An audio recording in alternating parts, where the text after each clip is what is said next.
Looking at our world from a theological perspective. This is the Theology Central Podcast, making theology central. Good afternoon, everyone. It is Saturday, August the 27th, 2022. It is currently 4:14 p.m. Central Time, and I'm coming to you live from the Theology Central Studios located right here in Abilene, Texas. Now, I know some of you listening, you do not like the word religion. You don't like the word religious. You don't like the word religion. You're like, no, I'm a Christian. Christianity is not a religion. It's a relationship. And you cannot stand the word religion or religious. You don't like that terminology. Now, I'm going to use it, but whenever I use it, I'm using it, well, one, because we're going to be reviewing audio that uses the word. But when I'm speaking of religion, religious, or anything along those lines, for this episode, I want to make sure you understand I am primarily focused on Christianity. Like it or not, Christianity meets the definition of a religion if you look up the definition in most dictionaries. And even the book of James refers to what pure religion is. So I think using the term is perfectly acceptable, but I just know in the minds of some Christian, if I say religion has done this or religion, you'll be like, that's what? In your mind, you'll be thinking, that's right. Religion does that, not Christianity. But I will be speaking of Christianity for the most part. That's what I want you to focus on primarily. But I will expand it at times. So sometimes I'll try to say religion and Christianity just so that I don't confuse anyone, okay? But we need to have a very important conversation this Saturday afternoon. I don't know if you realize this, but you can speak of, I think if you want to describe religion and even describe Christianity, right? I will separate them. I think if you were to say, use one word to describe religion and Christianity, right, there, does that make you feel better? Okay, does that make you feel better? I hope so. But if I was to ask you, give me one word to describe Christianity, some would say salvation. In other words, you're going to give me a positive. You're going to give me a positive term, and I understand why. But I will argue that when it comes to religion and Christianity, all right, even if you want to separate them, there is one word that describes it, and it is the word conflict. Religion, Christianity constantly finds itself in conflict. First, it finds itself in conflict with itself. Look at church history. It's a never-ending story of arguing and fighting. No, our doctrine is right. No, your doctrine is right. No, we're leaving. We're going to go start another denomination. No, we're going to go start. It's just fight, disagree. Nobody can agree on anything. I mean, there's no way to deny that and even try to even remain anywhere honest about church history. Church history is just never-ending conflict. I mean, you even go back to the epistles.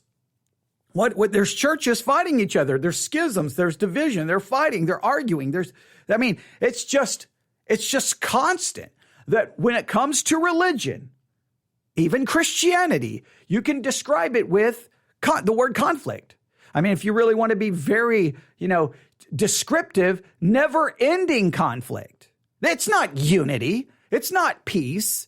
It's conflict. Arguing and fighting and arguing and fighting and dividing and disagreeing.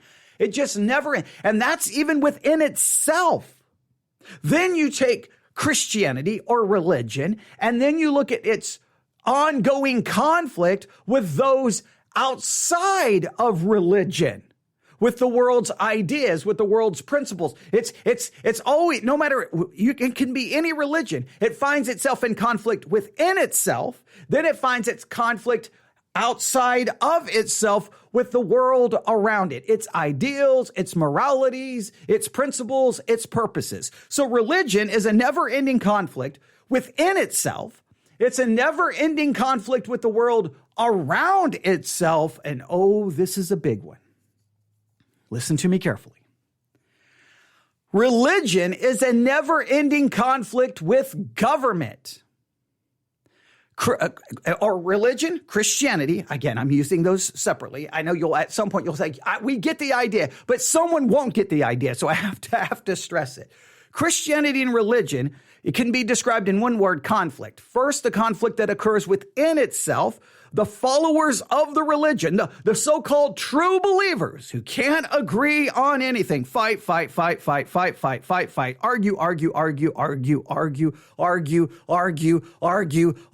It's just, I've reached the point that I am so fed up with that. Okay. But that's a whole different podcast, right? So you have the conflict within itself. Then you have religion, the true believers, at conflict with those around itself, the world. And then you find Christianity's never ending conflict with the government. Government and religion is in a never-ending conflict. And I want you to think about this carefully. All right? And my notes on my iPad, for the subject line for my notes, I just put the constant conflict of religion, right? With itself, with the world, and with government. For this episode, I want you to consider the constant conflict of religion with government. And there's really two aspects of this conflict. First, let's start with the government. Governments throughout church history have attempted to either silence, completely eradicate and end, control, limit, or use religion. Throughout history, governments have no, we're going to silence that religion. We're going to try to end it. We're going to try to eradicate it. We're going to try to remove it from the face of the earth. We're going to try to control it. We'll make it a state religion so that we can control it. Or they will try to limit its influence, its message. Or they will attempt to use religion for their own advantage, for their own purpose. Here's government. There's a bunch of religious people over there. So if we can do this and this and this, we can use religion so that we get power, we get position. We don't really care about religion. We don't even care about religious people. But if we can manipulate and use them, then we can gain power and position. It can get us elected to office. So that's a part of the conflict. Government attempts to silence, to end, to control, to limit, or use religion. But on the other side, there's religion, there's Christianity. And throughout history, religion, Christianity, has attempted to try to control government. Christianity, religion has attempted to control government so that it can use government to advance its religious views, morality, theology, and perspective. So if you think about it, this is a never-ending conflict. Government seeks to use and control or to remove religion. Government seeks to control, limit, remove, or use religion for its purposes. And there's religion always looking to say, we can take over government and we're going to use government for what purpose? To advance our theology, our morality, and our purpose. And these two you always see this conflict happening. Either government is pushing back at religion, or it's seeking to use it for its own purpose. And then you see religion trying to control government or trying to maybe push government back. We could probably add that to it. But typically, religion loves to use government because, see, if religion can take control of government, then it can say, guess what? Our theology is the true theology, and anyone who goes against it is a heretic and will be punished by whom? The government, the state. In other words, a religion, we can't punish anyone, but we can kill a whole lot of heretics if we take over the government. This is a constant conflict. It's never ending. It drives me crazy. If I get constantly frustrated with the never ending conflict with inside Christianity, and then the never ending conflict with the world, it absolutely drives me nuts with the constant back and forth with the government and the religion or Christianity with the government. I want to wash my hands of all of it. But it's just the reality of history. Now, what I want to do is show you how this never-ending conflict with government, with religion, Christianity, and government, how it has played out and is playing out right now in France. And here's what we're going to do. I'm not going to be able to play all of this, and I'm not going to review all of this because this is more for I want you to think about the conflicts that I've just outlined. To me, if I stop right now, that's worth this episode. So you need to write those conflicts down and really think about that, right? The conflict from within, right? Christianity, and you can look at it from a Christian perspective. Christianity's never ending conflict with itself. Christianity's never ending conflict with the world which surrounds itself. And then Christianity's constant struggle and conflict with government. And then I showed you the two different phases of that conflict with government. The government attempting to control, silence, eradicate, manipulate, whatever. And then Christianity's attempt to control and use government. You need to be aware of all of those conflicts, and you need to have a very thought out theological and biblical perspective on all three of those conflicts. What is the right way to think about these conflicts? But this morning, I opened up Pocket Cast, one of the podcast apps, and I noticed that the podcast called The World, I think it's PRI or PRX, The World. If you can't find it, email me, newsif@yahoo.com, newsif@yahoo.com. I hope you find the episode. It should be available on any podcast app you use.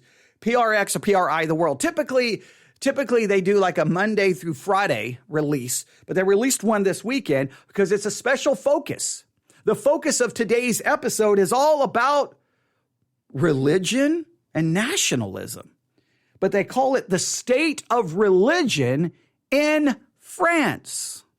So I want you to see how this conflict has played out in France, how it has, how it is, and how it will continue to play out. But in a roundabout way, this conflict's been going on forever. Forever. Now I'm gonna try to get this to the dramatic car wreck, all right? I'm gonna try to get this to the dramatic car wreck. You're like, what car wreck? Well, you got to keep listening, all right? And then once I stop there, you can go find the episode and listen to the rest yourself. Now, this is what I love to do.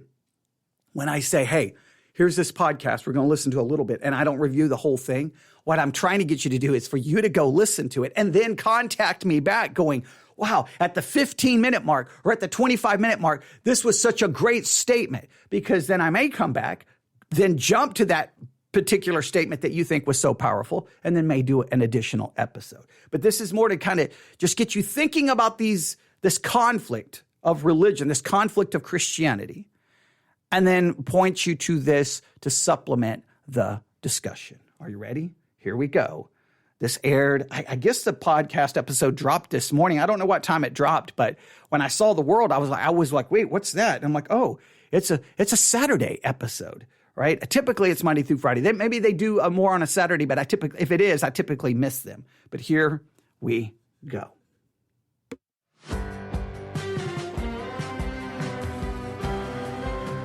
The complex relationship France has with religion. The concept of laïcité is seen by many as protection from religion. Laïcité penetrates French culture so deeply that some would say, here in France, we have made laïcité as a kind of a religion, we can say. I feel like we have done the right choice. Religion is oppression. At the same time, some say it safeguards religious freedom. You can be a good Muslim and a good French. While some French Muslims feel targeted. When they are facing such accusations, quite serious about inciting terrorism or hatred, they're not getting the benefit of the doubt. And for the majority of French today, j'ai été élevé dans le catholicisme. I was Catholic, this man says, until I reached the age of reason. I'm Marco Werman. This is a special edition of The World. First, this news. Now, I want you to hear all that. You can just hear there's conflict, right? Hey, religion is oppression. No, it protects religion. You can be a good Muslim and still, a good citizen of France. You can be both. All right? And so there's conflict in the policy of France. Is it a good policy? Is it an oppressive policy? Is it the right policy? Because there's look, you have to have a policy because there's this never-ending tension. Government will try to control religion, or religion will try to control government. And both will use it to their advantage, or one will try to wipe out and destroy the other. All right, here we go.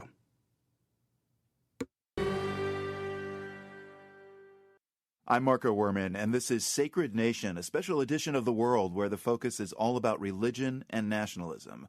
And today's show specifically looks at France. You could argue that religion and nationalism have consumed France for years, but it goes much deeper. The role of religion and the state is something that experts say torments the national psyche of France. Le problème, ce n'est pas la laïcité.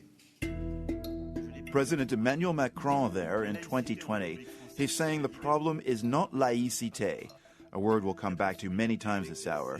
Laïcité and how it should apply is central to the whole debate around religion in France. And this is one of those moments where Macron took it on directly. La laïcité, c'est le ciment de la France unie. Laïcité is the foundation of a united France, Macron argues. Laïcité, L-A-I with two dots, C-I-T-E with an accent, the principle that defines the relationship between religion and the state. Rebecca Rossman is a reporter and radio producer based in Paris. Do I have that more or less correct, Rebecca? Yeah, and you may have heard this word before, laïcité. It's a bit hard to translate, but in simple terms, it's France's version of separation of church and state. Except you could say France takes things a step further than here in the U.S. You won't be hearing any politicians swearing on the Bible, there are no pledges under God, and certainly no religious signs in any government buildings. And even though that Macron press conference we just heard was in 2020, as the country geared up for the presidential election earlier this year, religion and its place in French society surfaced again and again. Rebecca, you've watched people there debate this core value of French identity, but how is this playing out in society, and how is the state kind of drawing lines for where religious life needs to stop and secular civil life begins? Well, people have brought up Islamophobia, and the government is asking, what is the role of Islam in modern France? Take the far right presidential candidate Marine Le Pen, who recently said women wearing Islamic headscarves in public should be fined, or the incumbent president Emmanuel Macron, who passed a controversial set of laws aimed at combating something he called Islamist separatism. And this isn't just about Islam in France, is it? No, in fact, accusations of people who say Catholics, too. The majority of people here in France consider themselves culturally Catholic, and there have been accusations that some Catholics have tried to separate themselves from mainstream society. So for the past couple of months, you've been reporting on this, and you've spoken with people from every major religion in France, even some of your friends. Yeah, I talked to people from the Jewish community, Muslim community, atheists, but to tell the story of laïcité in France today, I'll begin with the oldest mainstream religion in France, and that's Catholicism. Okay, now before they kind of pursue this a little bit, I do find it interesting that, I don't find it interesting. I find it normal from one hand. Okay, I mean, it's interesting, but I don't want it to make it act like it's surprising or something new. All of the entire discussion is interesting. That's why I'm telling you about this podcast episode. Again, we're listening to a little bit of an episode from the podcast, The World. I think it's PRI or PRX, The World. You should subscribe to it because they cover world news, I think, in a decent way, and you should definitely listen. So I think the conversation is interesting, but I'm not shocked when they start describing the conflict. Wait, a Muslim woman can't wear that. She should be fine. No, she shouldn't be. She should be able to. There's always conflict. What bothers me so much about the Christian mindset, especially here in the United States of America, the Christian mindset so much in America is basically, look, we're Christian, and you, the government, should follow our rules. Society should follow our rules. You should only do what we want. And if you don't do what we want, we're going to throw a fit. But when other religions may want to do something, Christians are very quick sometimes not to be as supportive. Oh, a Christian prayer in the public school, Christians are for it. But if a Muslim wants to offer an Islamic prayer, Christians are not so much for it. Well, if you want the freedom, you've got to give the freedom. And if you deny the freedom, you deny yourself. Christians are very inconsistent on a lot of this. But it's just interesting. You see the conflict. So in a society, right, where not everyone is religious, not everyone holds to your religion, how is it supposed to work? Right? And so there's this government silence, limiting, maybe trying to remove, or government using a specific religion that they think is most advantageous to their political futures. And then you got religious people going, no, let's use government. Let's control government. Let's do so that we can advance our theology, our morality, and our rules. And I believe all of this is, from the biblical perspective, is no, we're just supposed to submit to government, but we're not trying to use or control or manipulate government for our purpose. Our job is to preach the gospel and disciple people. That's what we're supposed to be about. But it's just crazy to hear. So she's going to trace a little bit of the origins of this kind of the policy that they have there in France and how it works. And they're going to trace this. And to trace it in France, you have to go back to Catholicism. Okay, Rebecca, you take it from here. I want to start us off on an island less than 20 miles off the coast of western France. It's called Ile de Ré. It's this popular kind of bougie tourist hotspot. The population grows tenfold in the summer. People come from all over France on holiday here. Think khakis and polo shirts, people sipping rosé by the water, chucking oysters. And that's the sound of seagulls, of course, flying over me on this sunny day in late March. I went to Ile de Ré not for the oysters per se, though I did find some good seafood. I went to see a statue. A beautiful 12-foot-tall marble statue of the Virgin Mary, which has been standing in the middle of this fork in the road of this tiny little hamlet on Ile de Ré called La Flotte since 1945. On est à un croisement de route qui s'appelle le Carrefour de la Vierge. This is Jean-Paul Hérodeau. He is the mayor of La Flotte, population 3,000. I have a hard time believing the statue would turn heads in the United States, but here in France, it has created a polemic. A polemic that gets right to the heart of what we're trying to address in this episode. Laïcité, religion, national identity, and how in France, all of these can create a sort of friction when confronted with one another. In March, the mayor received a court order to take this statue down. Au nom de la loi de 1905 de la séparation des religions et de l'État. Because it violates rules as outlined by the 1905 law of separation of church and state in France, which says you can't have any religious symbols standing on public property. The mayor is refusing to take it down, and he says he's going to fight this battle for a long time. I want to explain why, but let's begin with how this debacle started in the first place. With a car crash. In the spring of 2020, a motorist was driving along this sleepy road when she crashed straight into the statue. Elle était explosée en miettes. It exploded into pieces, Hérodeau says. So, as you can imagine, in a town as small as this one, it made the local papers.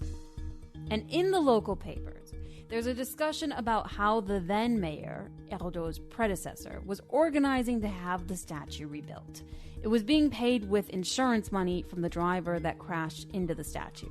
Donc, mon prédécesseur, avant les élections de 2020, So it didn't cost the public money, he says. Several months later, a new statue is erected, the pieces of the old one are put together and brought into a nearby church, but the whole affair catches the attention of this group called La Libre Pensée, or the Free Thought Association. Bonjour, je suis Christian Echen, je suis secrétaire général de la Libre Pensée française. This is Christian Echen, he is a spokesperson for this group. Nous sommes la plus vieille association laïque de ce pays. And he explains that they're the oldest laïque or secular organization in all of France, and it's their mission to defend the separation of church and state. He tells me something really interesting about what makes French separation of church and state different from the US. Alors la différence qu'il y a entre la France et les États-Unis. Whereas in the US, this separation is meant to protect religions, plural, from the state. In France, the law was really to protect the state from one religion in particular, Catholicism. Please note the conflicting kind of philosophies. One, separation of church and state in America was to protect the religions, plural, from government. And in France, it was to protect the government from one religion. You see, both philosophies address the way the conflict works. Either government is trying to take, control, eradicate, or use religion, or religion is trying to control, take, and use government. That's the way this is the never-ending conflict. And what is absolutely hilarious as we're listening to this, I just received an email, our new book on Christian nationalism, a biblical guide for taking dominion and discipling nations. And then it says on September the 9th, 1776, the United States of America became official as the Second Continental Congress adopted a new name for the United Colonies.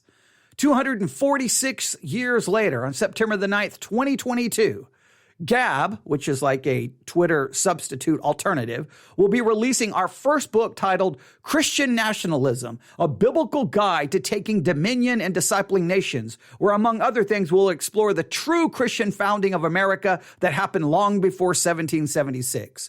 Christian nationalism is a spiritual, political, and cultural movement comprised of Christians who are working to build a parallel Christian society grounded in a biblical worldview. This book is a guide for Christians to take dominion and disciple their families, churches, and all nations for the glory of Jesus Christ, our King. And I can click here to pre-order a digital copy of the book. That literally showed up while we're talking about this. See, this is take dominion, Christian nationalism. Well, let's make America a Christian nation and let's use the governmental power to basically promote and force the Christian worldview. It is, this is the never-ending conflict. I could sit here live on the air and probably I could just go from news site to news site, and you can see a little bit of here's government trying to do this to religion. Here's religion trying to control government. And you just see this play out over and over and over. And Christians get caught in the conflict, and they take sides to the conflict. And I'm saying,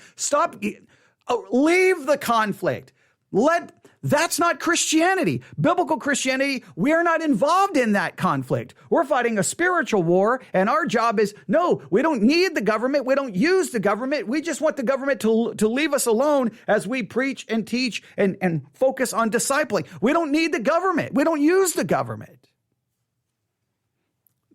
All right, so let's go back. So I just think that's interesting that, hey, in America, separation of church and state was to protect religions, plural, from the government. And many American Christians forget that the separation of church and state, the freedom of religion in America is to protect all religions.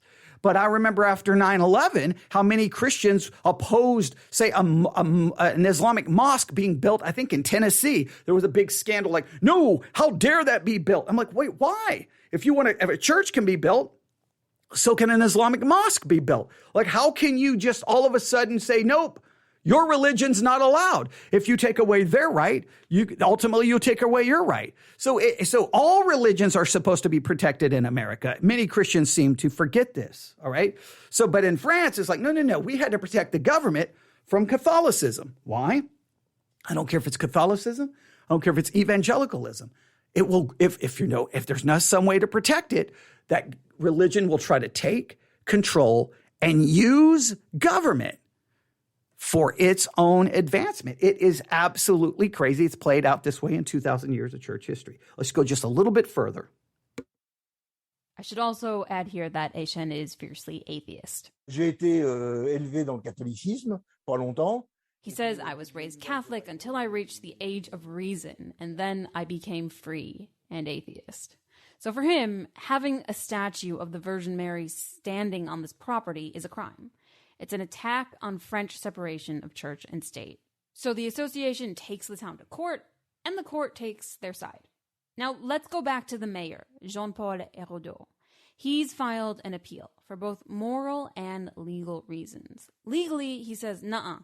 This isn't totally public property. It's a gray area. Nous avons d'autres arguments aussi. It's a long story, but to cut to the chase, the property that the statue is standing on used to be entirely privately owned. In the 1980s, half of it was sold to the town, so you could argue half of the statue is on public property. The other half is on private property. So what are you going to do? Cut the statue in half?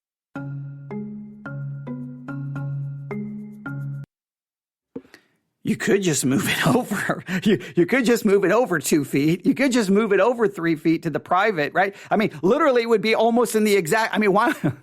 I know, call me crazy. Just move it over 2 or 3 feet.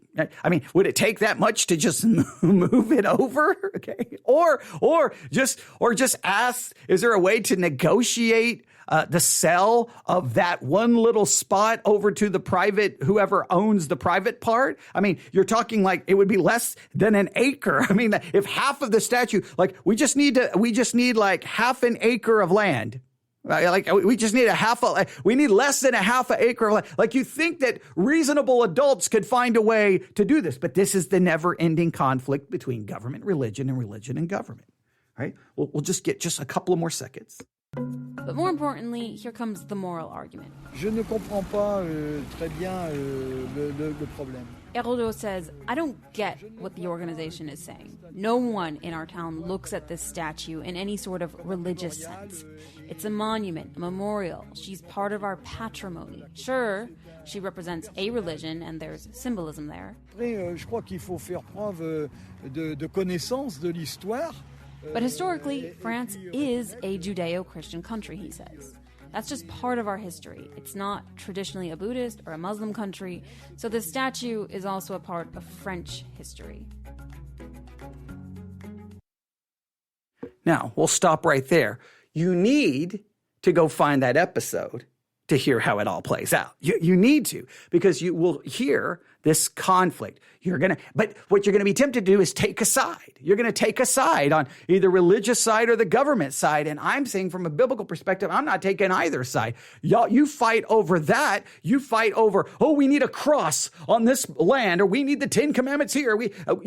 Christians get caught up in all these fights. How about, I don't know, we focus on studying the Bible, preaching, teaching, discipling, loving our neighbor, doing the things that we're supposed to do. Right? But Christians get distracted by all of this. But just remember, so I'll just remind you, that's PRI or PRX the world. Let me look it up exactly so that I can give you the exact name. I think it's PRX the world. Yes, PRX the world. And yeah, it shows up relatively quick. You're going to find the website. If you look for it on a podcast app, I'm going to go to Pocket Cast really quick. I'm going to go to Discover. I'm just going to type in the world. Just going to type in the world. Search. Yep. First thing that shows up is the world. It's got the blue background and it will say the world PRX.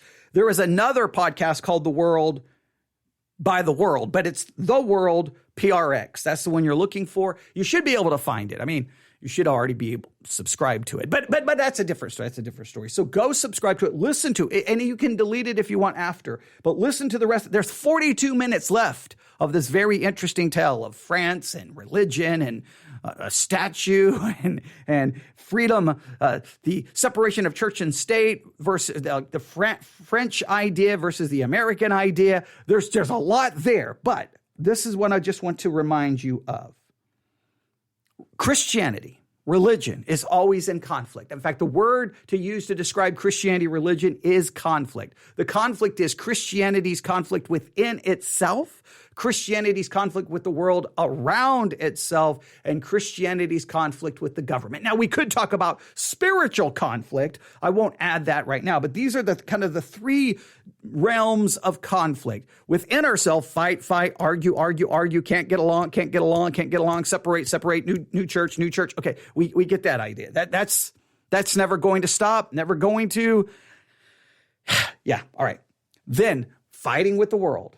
We're always fighting with the world, okay? And that comes into all the culture wars. Then the fight with government. And when it comes to government, religion, Christianity, either the government attempts to silence, end, control, limit, or use religion or Christianity attempts to control government and use it to advance its religious views, morality, and perspective. I think there has to be a biblical perspective.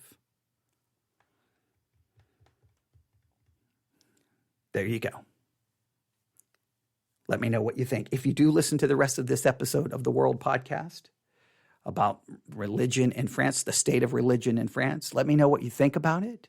Let me know what you think was interesting, what you didn't think was interesting, because, it may lead to further conversation. All right, you can email me, newsif@yahoo.com, newsif@yahoo.com. That's newsif@yahoo.com. I hope you're having a wonderful Saturday if you're listening live.